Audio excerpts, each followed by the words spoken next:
Hey guys, welcome and welcome back to my YouTube channel. This video won't be so long and this video is here to help you all the students जिसने PG का exam Nepal में दिया है and also want guide कि TU में कैसे process करना है, क्या करना है, because I've seen many people they were very much confused. Firstly, जैसे ही आपका मैचिंग का रिजल्ट आएगा आपको 3 दिन मिलता है. उसी दिन के अंदर आपको क्या करना है, पहले से ही आपको पता होता है कि आपका जितना अमाउंट लगेगा वो अमाउंट आपको रेडी करके रखना होगा ताकि आपको प्रोसेस में डिले ना हो. आप वो अमाउंट लेकर जाना. एंड सबसे इम्पोर्टेंट बात, आपको एक ऑनलाइन फॉर्म फिलअप करना पड़ता है, लेकिन उस फॉर्म में आपको कुछ डॉक्यूमेंट्स अपलोड करने पड़ेंगे. फॉर एग्जांपल आपका 10th का सर्टिफिकेट, 12th का सर्टिफिकेट एंड उसके बाद आपका सिटीजनशिप जो है वो अपलोड करना पड़ेगा. And then you got to upload आपकी एमबीबीएस की डिग्री, एमबीबीएस की ट्रांसक्रिप्ट एंड देन आपकी टीयू की equivalent certificate. And after you upload all this things, लेकिन सबसे पहला बात इम्पोर्टेन्ट है द्याट हजुरहरूलाई याद गर्नुपर्छ द्याट पहिला तपाईँहरूले पैसा पेमेन्ट गर्नुपर्छ. पैसा पेमेन्ट गरेपछि मात्रै, बिकज उता एउटा भाउचर दिन्छ हिमालयन ब्याङ्कमा, अनि त्यो भाउचर चाहिँ हजुरलाई त्यहाँ अपलोड गर्नु पऱ्यो. वाइल फर्म फिलअप गर्दाखेरि चाहिँ हजुर फर्म फिलअप गर्दाखेरि चाहिँ चाँडै गर्नुपर्छ, because one page won't stay for more than 5 minute अनि आफै रेज हुन्छ त्यो सब डिटेल्सहरू अनि फेरि भन्नुपर्छ. नि that is very much time consuming and will make U frustrated.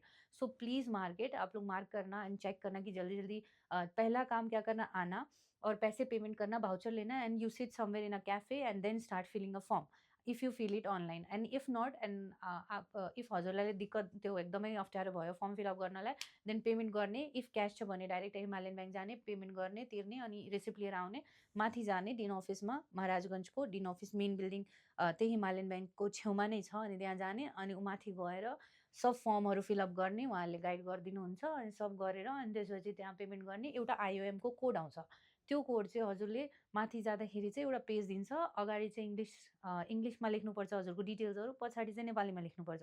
अनि माथि त्यो आइओएमको कोड चाहिँ राखिराख्ने पिक्चर, लाइक हजुर आफूसँग चाहिँ त्यो पिक्चर राख्ने जे होस् होइन. अनि त्यसपछि फिलअप गरेर अनि हजुरलाई बोलाउँछ. You will sit in a queue and then you will be called and त्यसपछि भेरिफाई हुन्छ हजुरको one by one document. If हजुरहरूले चाहिँ होइन मसँग क्यास छैन म अनलाइनै पेमेन्ट गर्छु भने आइपिएसको थ्रु पेमेन्ट गर्नुपर्छ वाइल फर्म भर्नभन्दा अगाडि. अनि त्यसमा चाहिँ हजुरले त्यसको त्यो रिसिप्ट निकालेर ब्याङ्कबाट पहिला क्ल्यारिफिकेसन लिने हो, अनि त्यसपछि मात्रै हो माथि जानु, नत्र भए उनीहरूले फेरि तल पठाउँछ.